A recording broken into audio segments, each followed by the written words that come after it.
Então sejam muito bem-vindos e bem-vindas ao segundo dia do 28º Colóquio da AFIS de Portugal, que este ano trata de educação, idades da vida, problemáticas de investigação e desafios na sociedade contemporânea. Hoje será dedicado principalmente à educação de jovens e adultos. Começamos com Natália Alves, da Universidade de Lisboa, e com a Conferência sobre Educação de Jovens. Obrigada, Natália.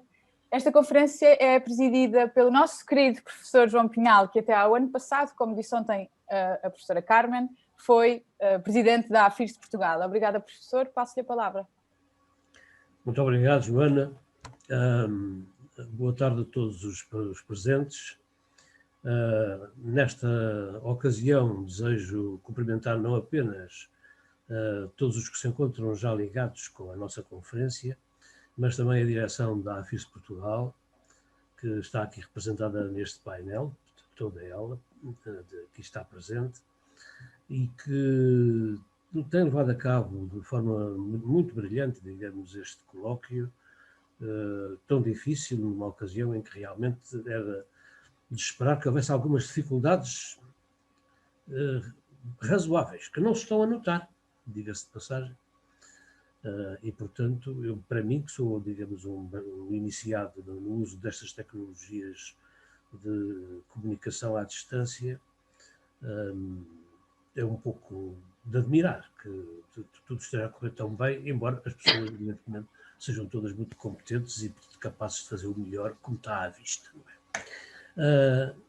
A nossa conferência desta tarde é a primeira, portanto, do segundo dia do colóquio, e é uma conferência sobre uma das idades que são consideradas, portanto, na organização deste trabalho.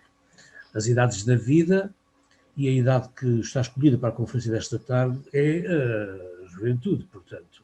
A conferência chama-se Educação dos Jovens, seja lá isso que seja, os jovens, não se sabe, alguns talvez tenham alguma dificuldade em dizer bem o que é que vêm ser jovens.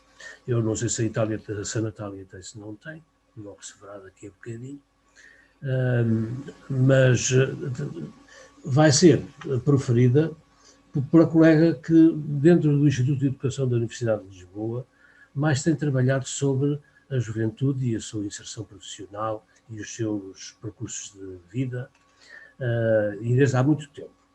Ela é uma querida colega que entrou para ali, para a Faculdade de Psicologia e de Ciências da Educação, nossa antiga anfitriã e patroa, não é? Praticamente na mesma altura que eu, embora sendo bastante mais nova que eu em todo o caso, não é?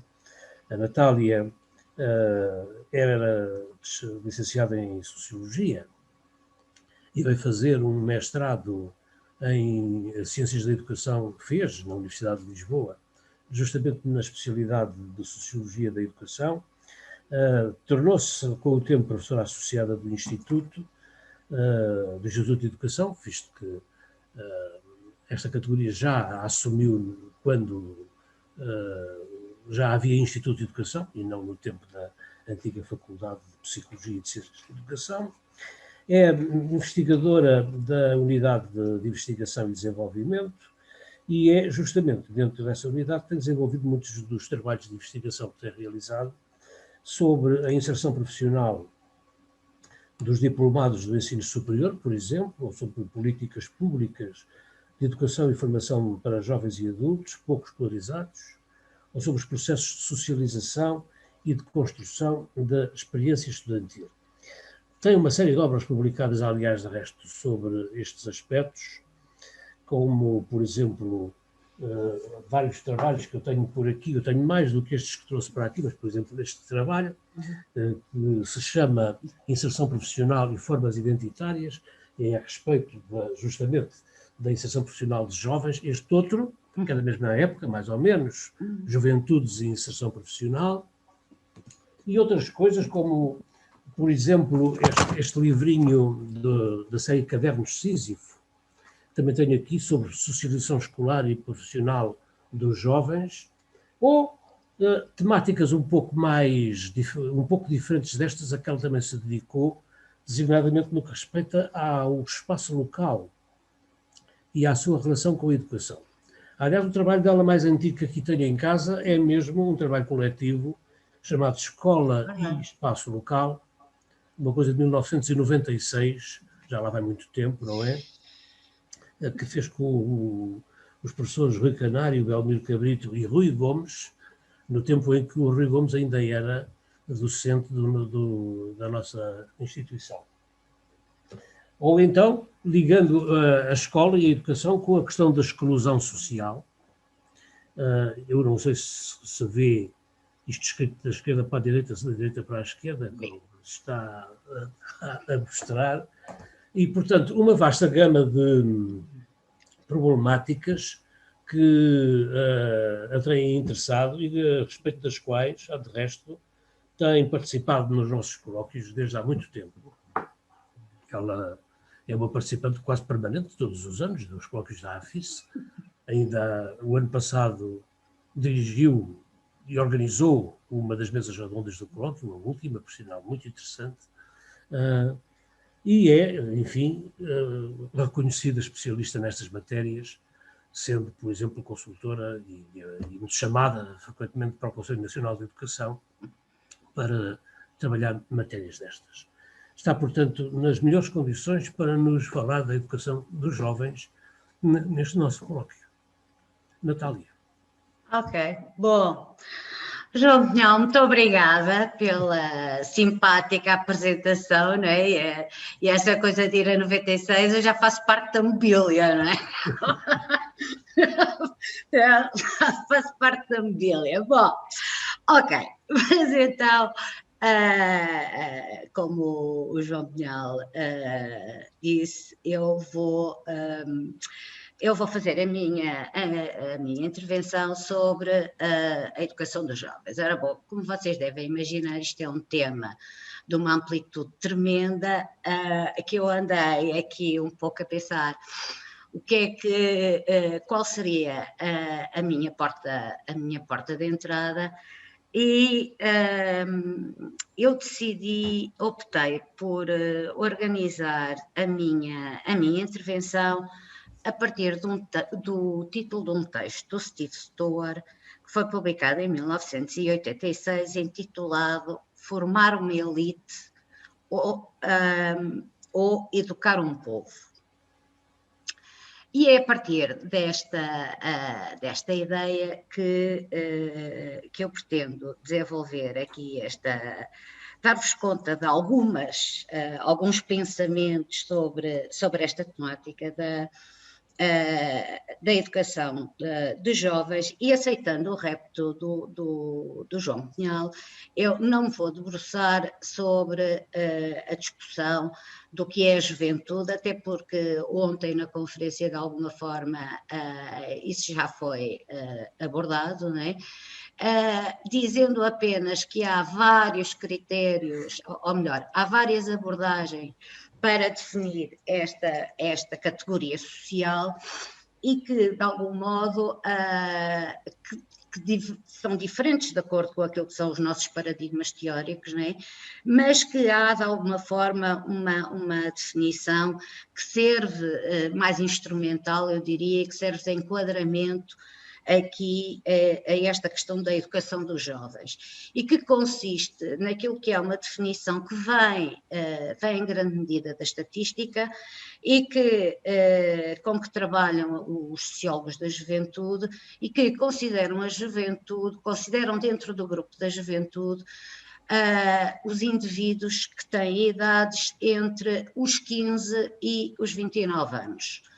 Começou por ser entre os 15 e os 24, neste momento está entre os 15 e os 29, inclusivamente discute-se, não deve ser alargado mais o intervalo, tendo em conta aquilo que ontem também foi referido, não é? Que é um fenómeno do prolongamento da juventude. Portanto, quando nós estamos aqui a falar, e quando eu estou a pensar na questão da educação dos jovens, eu estou a pensar fundamentalmente nestes jovens, né, com estas idades, o que quer dizer que me situo, e que grande parte daquilo que eu vou discutir aqui se situa fundamentalmente ao nível dos jovens que frequentam o ensino secundário e, de alguma forma, o ensino superior, e que se encontram dentro desta faixa etária.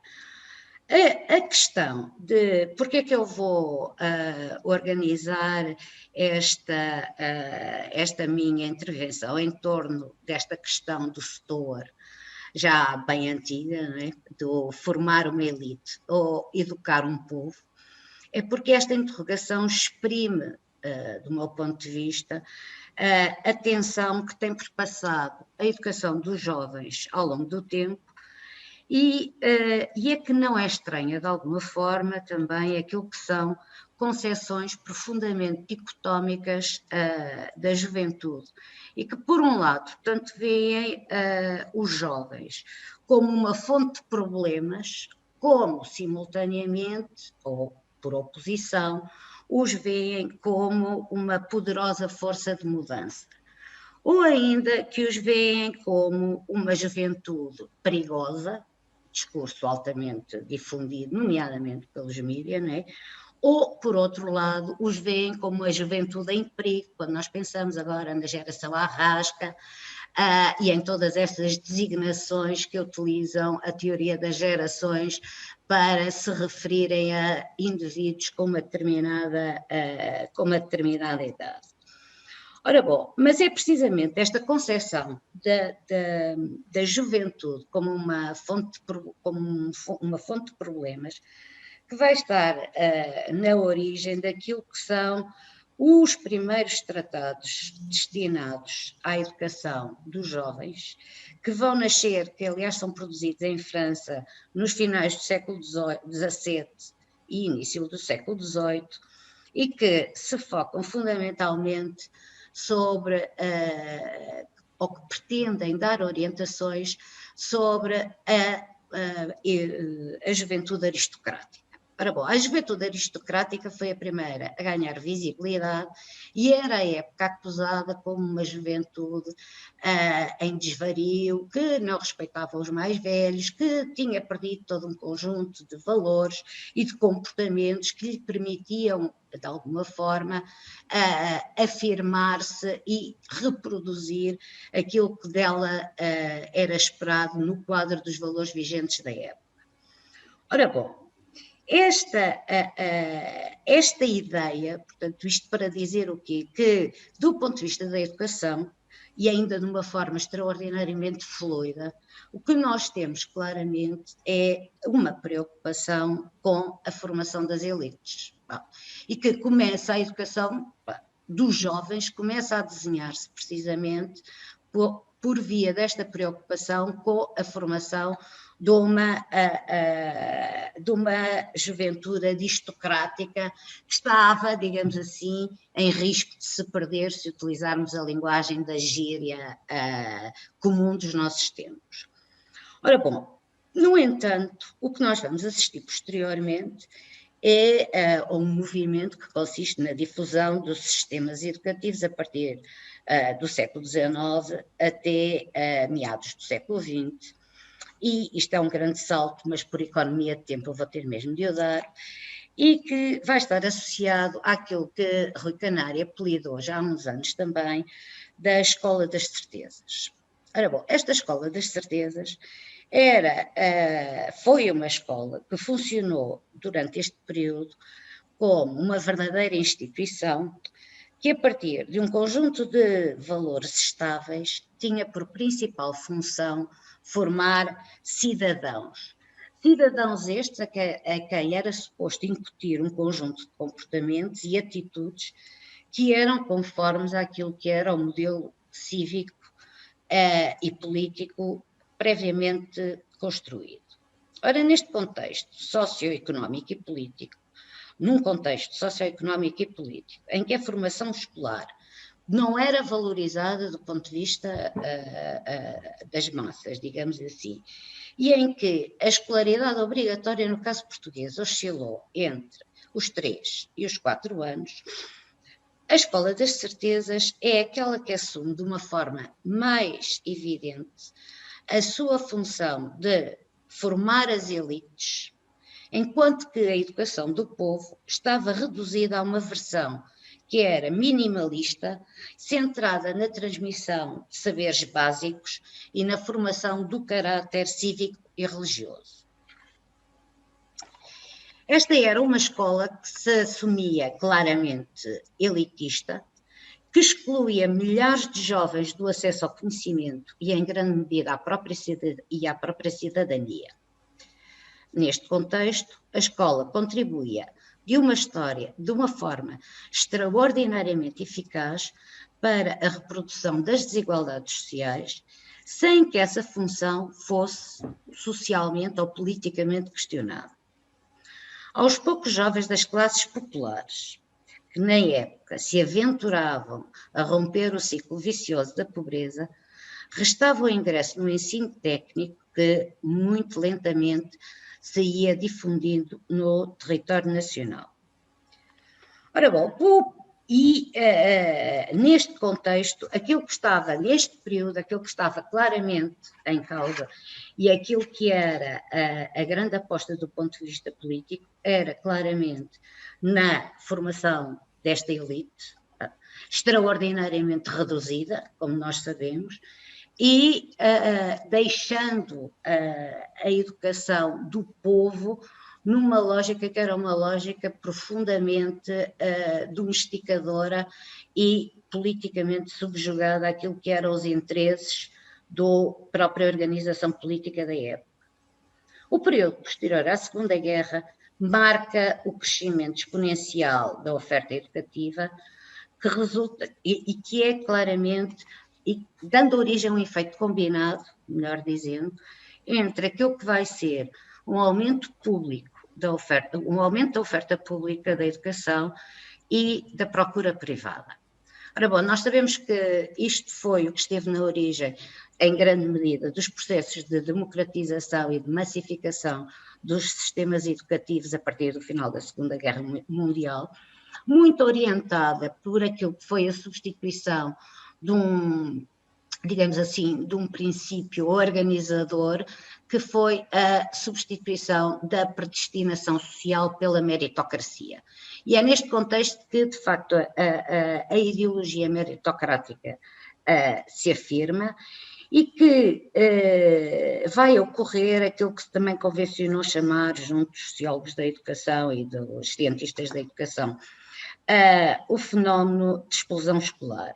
E este fenómeno da explosão escolar é marcado por aquilo que consiste na passagem de uma escola que era uma escola profundamente elitista, excludente, a uma escola que se pretende de massas e inclusiva e que corresponde à passagem daquilo que Rui Caneira também chama a substituição da escola das certezas pela escola das promessas.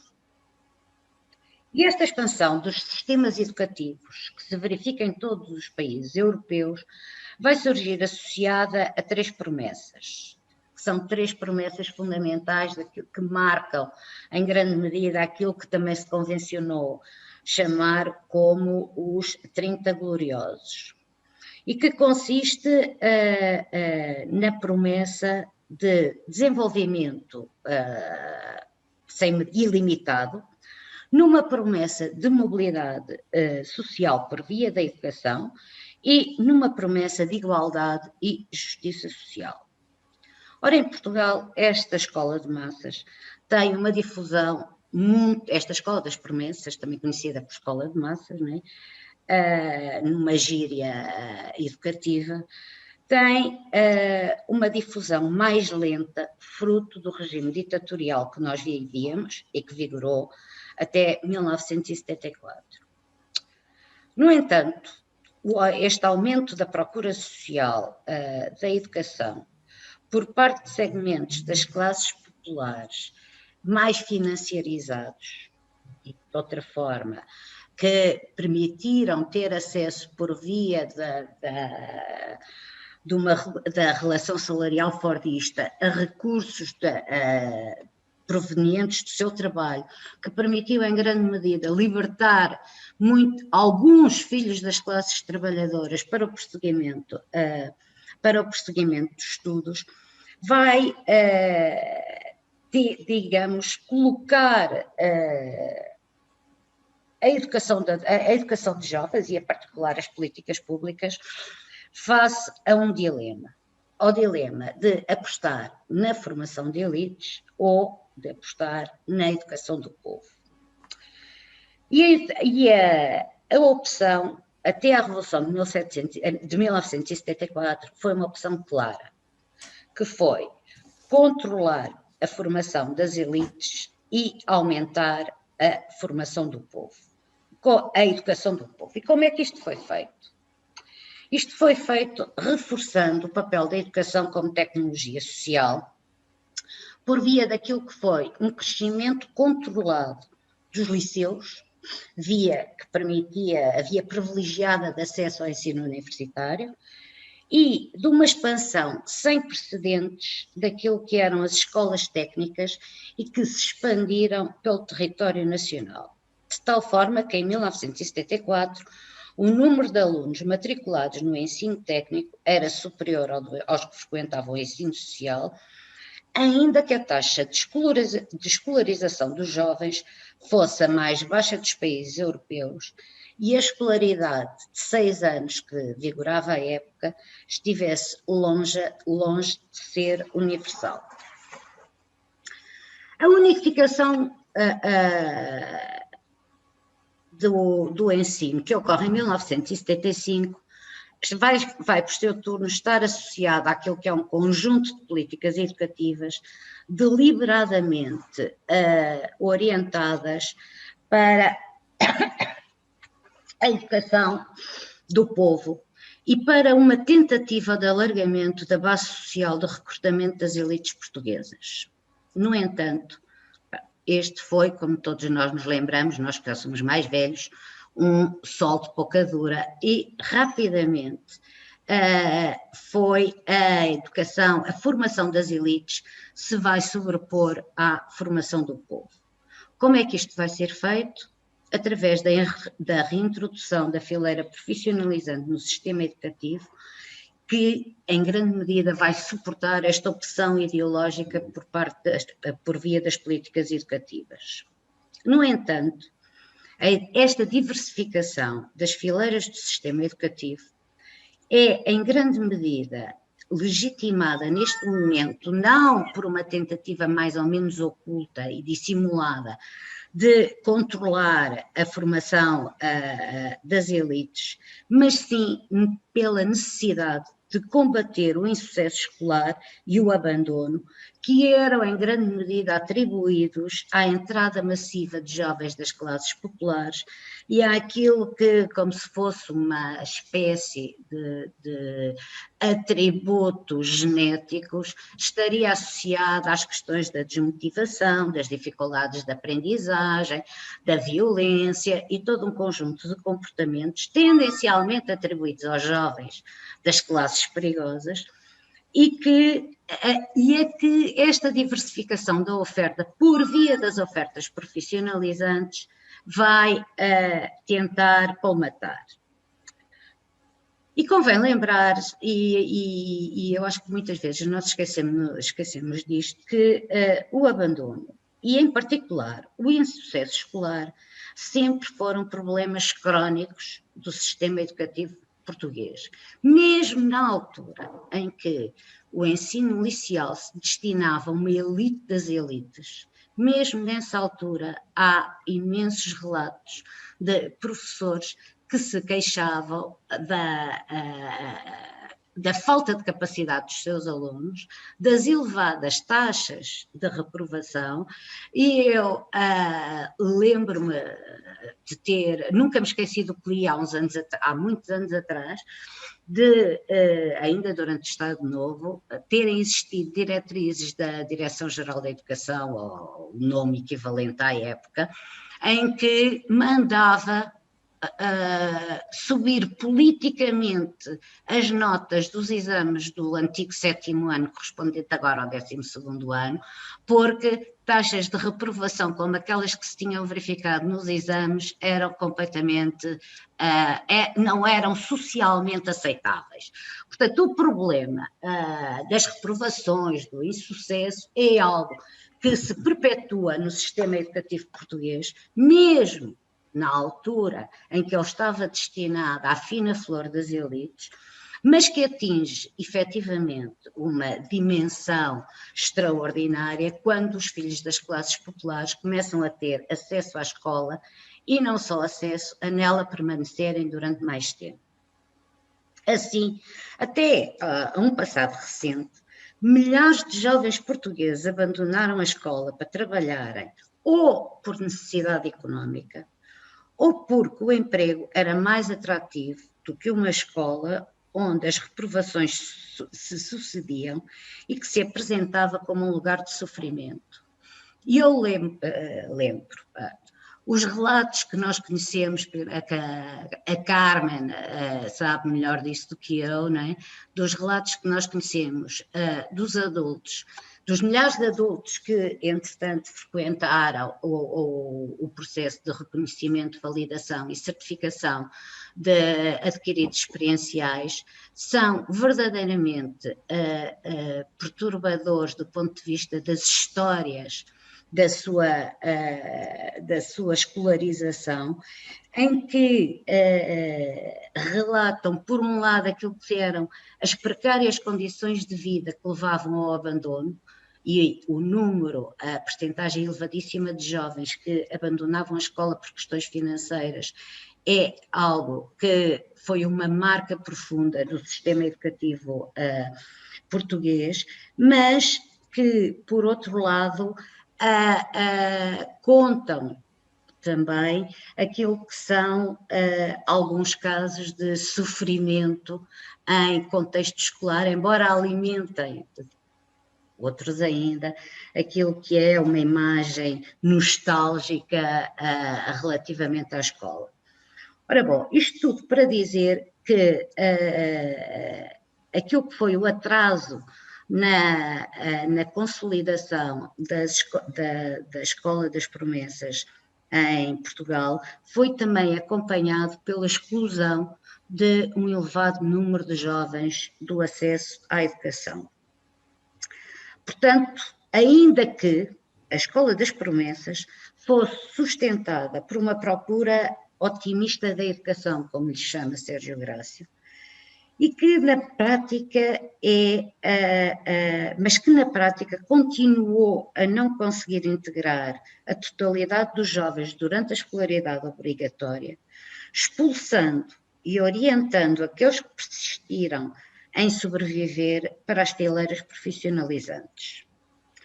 Paradoxalmente, a democratização da escola comprometeu-se uma vez mais com a reprodução das desigualdades, com a falência da ideologia meritocrática e com a ideia, e põe em causa aquilo que Dubé há uns anos chamava a ideia da escola como uma instituição justa num mundo que era profundamente injusto. Ora bom, o que é que acontece nas últimas décadas relativamente à sociedade portuguesa e ao mundo em geral, não é? Nas últimas décadas nós temos assistido, e quando eu falo de últimas décadas eu estou a falar principalmente a partir do século XXI, nós temos assistido a transformações profundas. E eu relembro apenas algumas que são marcantes do ponto de vista desta discussão que eu trago aqui. Por um lado, a crise estrutural do capital nunca foi tão visível como no passado recente. O desemprego tem-se vindo a transformar num acontecimento biográfico que afeta milhares de trabalhadores, jovens e adultos em todo o mundo. A precariedade torna-se a moeda de troca no acesso ao emprego. A crise ambiental coloca o futuro da humanidade em aberto. E a crise pandémica, mais recente, vira literalmente o mundo do avesso. Face a todas estas transformações, a educação é investida de um papel sem precedente na superação das múltiplas crises com que a humanidade se debate. Do ponto de vista dos jovens, a procura otimista da educação, ainda que muito mitigada no caso português, dá agora lugar àquilo que o Sérgio Grácio também chamou uma procura desencantada. A participação em trajetórias escolares mais prolongadas está cada vez menos associada a expectativas de mobilidade social. A procura das credenciais académicas visa, pelo contrário, lutar contra um movimento generalizado de desclassificação social, assim como aumentar as vantagens comparativas no acesso ao emprego, numa luta cada vez mais desenfreada, muitas vezes por salários de miséria. A par disto, o aumento da escolaridade obrigatória para 12 anos, no caso português, tem contribuído para que os jovens portugueses permaneçam mais tempo na escola e que a percentagem de abandono precoce tenha diminuído drasticamente e se situa nos 10,2%, valor próximo da média europeia, ainda que o insucesso escolar se mantenha como um fenómeno que persiste em marcar os recursos escolares de mais de metade dos jovens que frequentam atualmente o ensino secundário. Resta-nos, por último, perguntar, e agora, neste momento histórico, o que estamos a fazer? Estamos a formar uma elite ou a educar um povo? Os dados disponíveis e trabalhos recentes, como aquele que foi publicado em 2019 por Fátima Antunes, mostram que a democratização do sistema educativo português se fez fundamentalmente pela via quantitativa e não qualitativa.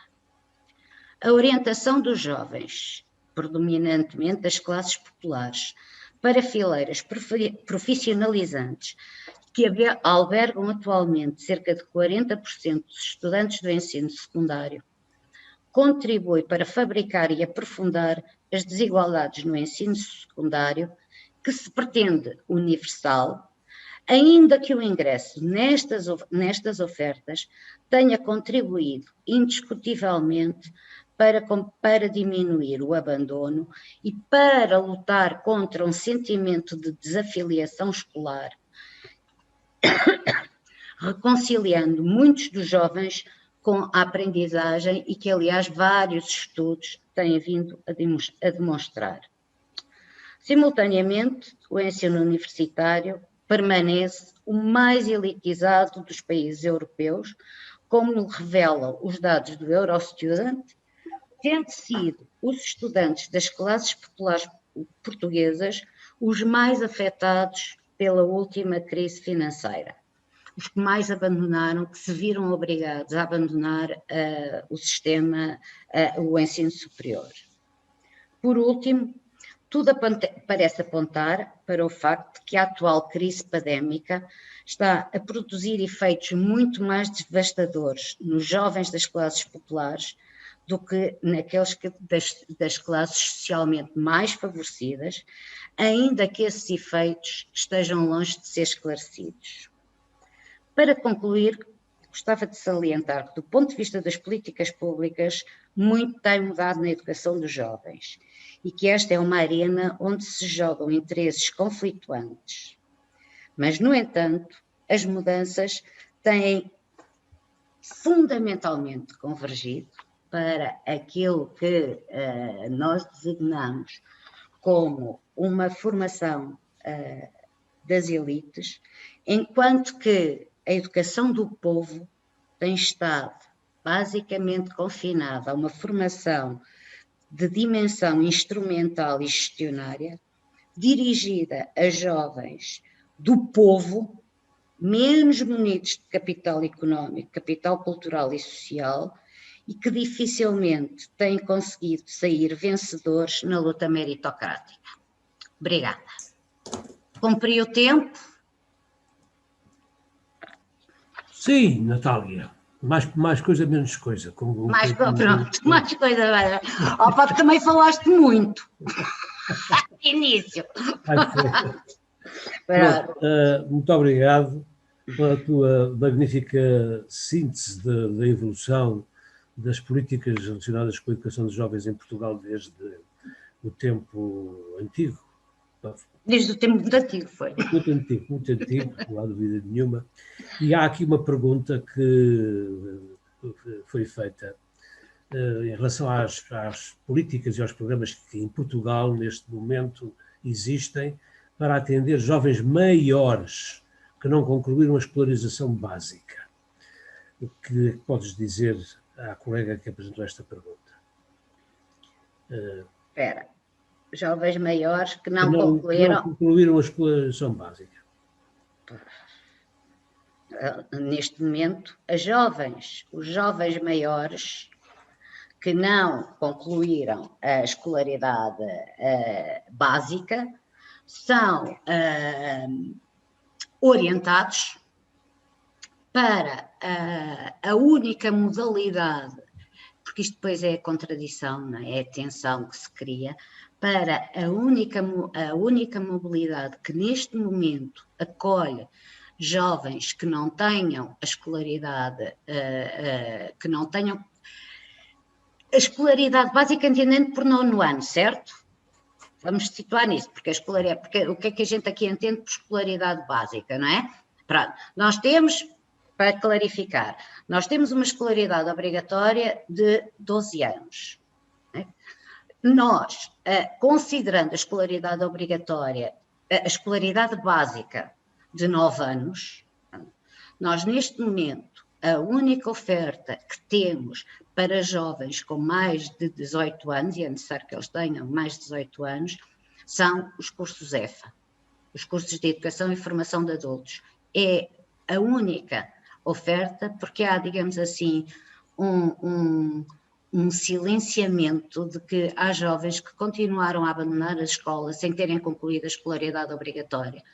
No entanto, aquilo que são as ofertas disponíveis no mercado da formação é fundamentalmente para jovens que concluíram o 9º ano. Jovens que existem, não é?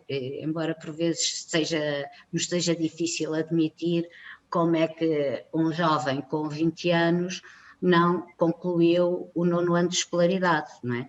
Agora, o que é verdade é que existem jovens com 20 anos que não concluíram o 9º ano de escolaridade e que a esses jovens a única coisa que lhes é disponibilizada são os cursos EFA. Pois, não sei muito bem se... Se eu respondi à pergunta. Não, se a pessoa que fez a pergunta sabe exatamente o que são os cursos EFA. Os cursos EFA são os cursos de educação e formação de adultos. Portanto, têm acesso a esses cursos jovens a partir dos 18 anos, sendo que a maior parte da oferta é para a conclusão do ensino secundário e não para a conclusão do 9º ano. Portanto, a oferta é reduzidíssima do ponto de vista da conclusão do 9º ano e tendo em conta que se parte do princípio que, de facto, os jovens concluem, todos concluíram o 9º ano, o que não é rigorosamente verdade. Ok. Uma outra questão que estão a pôr, quais são as perspectivas para os jovens mais carenciados em relação à democratização do acesso à tecnologia? Ui. Essa tecnologia... Bem, eu acho que essa... Não, eu acho que essa é a resposta mais fácil. Sim. É, no âmbito da política pública, a oferta a esses jovens de meios informáticos, leia-se computadoras, leia-se acesso à internet. Quer dizer, essa, do meu ponto de vista, se haja recurso e vontade política, que é uma coisa que está difícil de se ver, não é? Essa é claramente das mais fáceis soluções. Aliás, para além de tudo mais, não basta, e a questão da pandemia neste momento é clara em relação a isso, não basta oferecer os computadores, é preciso também oferecer uma internet em condições, não é? Porque ter computadores com internet que está sistematicamente a cair e que não aguenta 3 pessoas em casas ligadas, também não resolve grandemente o problema, não é? Digamos que diminui, mas não resolve. Mas nesse caso, essa é, digamos assim, enquanto solução ideal, a mais fácil de construir, quer dizer. A pergunta tinha uma segunda parte que se consideras que, se democratizada e incorporada nas práticas escolares, a tecnologia poderia ajudar a manter os jovens nas escolas. Embora já tenhas dito que a taxa de abandono da escola se reduziu muitíssimo, não é? Há muitos outros fatores que podem contribuir ao abandono e às vezes a própria didática e o próprio processo de ensino-aprendizagem propiciado aos alunos pode não ser tão excelente que os mantenha mesmo. Pode haver... É verdade. Agora, eu tenho sérias dúvidas, e aliás há estudos que demonstram, para já, os alunos, há uma coisa que é, digamos assim, um discurso dominante junto dos jovens, não é? Mesmo daqueles que não têm propriamente trajetórias de sucesso relevantes, e que todos eles nos dizem, eu calculo que nós que somos da educação de certeza que já gostamos de ouvir, não é? Que eles não gostam, eles gostam da escola por causa dos amigos, não é? Eles na escola o que gostam é de estar com os amigos, não gostam de aprender, ponto.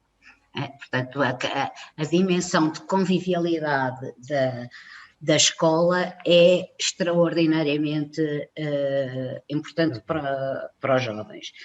Por outro lado, eu tenho sérias dúvidas, mas eu não sou expert na coisa, que jovens que têm uma relação que não é propriamente fácil com o saber escolar, que o facto de terem ensino à distância, que isso resolva, que isso combata a desafiliação, digamos assim. Tenho muito, muito sérias dúvidas, até porque a gente está a ver o que é que nos acontece agora neste momento, mas eu francamente não sou propriamente de todo a pessoa indicada para falar sobre isso. Sim.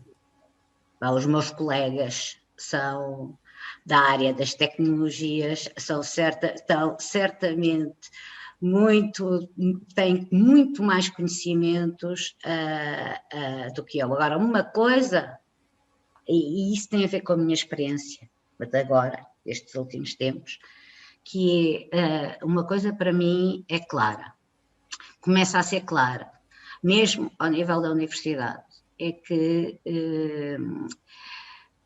eventualmente um desafio que a gente tem pela frente vai ser tentar incorporar, mesmo no ensino presencial, um maior recurso às tecnologias, às tecnologias no sentido de ferramentas, não é? De ferramentas que permitam, de alguma forma, alterar os processos de construção de conhecimento. Eu não sei como é que isso se vai fazer, pronto. Mas eu acho que, de alguma forma, isso quase que irá ser uma inevitabilidade, principalmente para as gerações mais novas, não é? Que já nasceram com tablet nas mãos e que dificilmente vão aguentar 50 minutos sentados numa cadeira a ouvir pessoas a falar. Eu acho que é uma coisa que vai ter de ser claramente repensada, porque senão vai ser trágico. Vai ser trágico para os professores e vai ser trágico para os alunos, não é? Mas mais uma vez, infelizmente, também não sei como se faz. Está bom, Natália. Há mais uma pergunta que foi colocada para ti, mas eu perdi a pergunta. Não peço à Joana que me identifique. Acho que era a professora Marta Almeida que estava a perguntar. Sim. Eu perdi a pergunta, fiz aqui uma manobra qualquer e a pergunta desapareceu-me.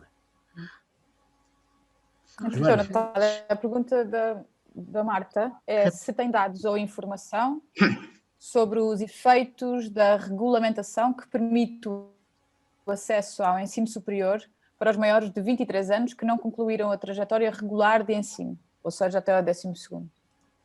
Como assim dados? Qual é que é a percentagem? de jovens que entram pelos maiores Dados dos ou de maiores de informação? 23? Provavelmente será isso. Epá, quer dizer, existem dados, eu por acaso já os trabalhei há uns tempos, neste momento não os tenho assim de cabeça de quantos é que são. Agora, uma coisa nós sabemos é que são, e disso eu lembro-me, é que são jovens cada vez mais novos que estão a concorrer ao ensino superior por essa via. E que, obviamente, também é gente que trabalha, mas assim, de repente, não me consigo lembrar desses, assim, com precisão desses dados. Lamento, Marta. Na verdade, Natália, parece-me que a pergunta é mais sobre informação em relação aos efeitos da regulamentação que permite o acesso ao ensino superior para maiores de 23, não propriamente percentagens ou números, mas sobre os efeitos desta regulamentação. Eu acho que isso quer dizer, o resultado é que está a conseguir trazer gente, jovens mais velhos, para o ensino superior. Isso é um facto. Agora, isso varia imenso com as áreas de formação e varia imenso com aquilo que são as condições objetivas que são dadas a esses jovens para que eles possam, para esses jovens e esses adultos, para os maiores de 23, para que eles possam efetivamente participar no processo de ensino-aprendizagem. Porquê que eu estou a dizer isto? É que aquilo que parece relativamente evidente é que esse acesso só se transforma efetivamente em permanência em instituições que oferecem ensino noturno. Sim. Sendo que há muitas instituições que não o oferecem, portanto a gente não pode querer que uma pessoa que trabalha, não é, que entra pelos maiores de 23, ou mesmo que são na sua maioria trabalhadores estudantes, que possam frequentar um ensino que termina às 6 da tarde, não é? Ou mesmo às 9, quer dizer, não há hipótese. Portanto, isso está a funcionar em instituições, em muitos casos politécnicos, mas também em algumas escolas da Universidade de Lisboa, que de facto têm imensos alunos maiores de 23, mas que têm efetivamente o ensino noturno, não é? Que começa às 6h30 e acaba às 11 da noite. Uhum.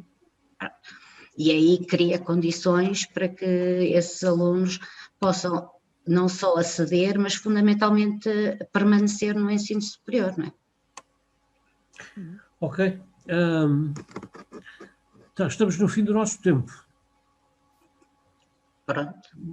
E, portanto, eu só quero... Então, deixa-me só dizer uma coisa que eu quero agradecer, que eu esqueci-me de dizer no início. Sim. Quero agradecer o convite da comissão organizadora, nomeadamente da Carmen, para fazer esta conferência, e foi um lapso meu, mas isto é do confinamento, não é?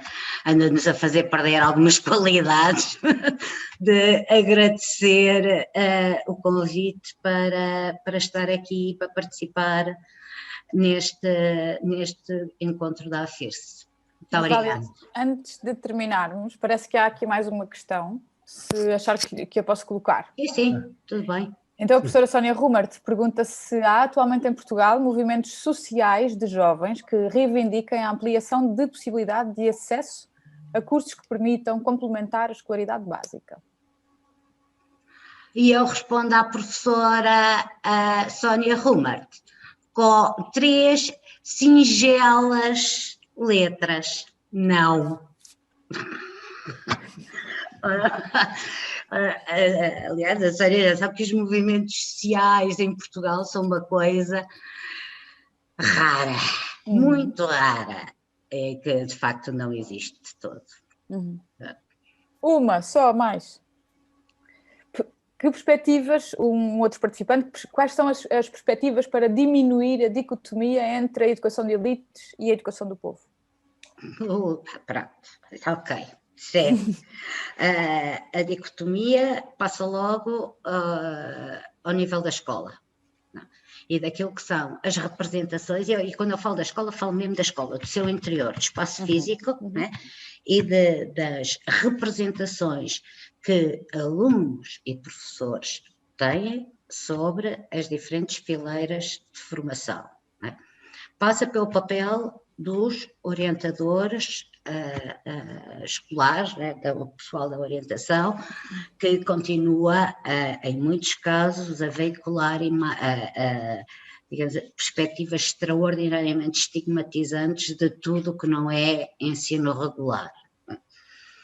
E depois, de uma forma mais abrangente, passa por uma coisa que, do meu entender, também é fundamental, que é uma maior, mas que é mais complexa, que é uma maior descolagem entre a construção das carreiras e os diplomas escolares, ou seja, e as diferenças salariais que tendencialmente estão associadas às remunerações dos diplomas, pese embora isso a início de carreira e para licenciados se tenha alterado profundamente. Pronto. Muito obrigado, Natália, pela tua contribuição. Muito obrigado a todos os que participaram nesta sessão. Nós vamos agora ter que terminar.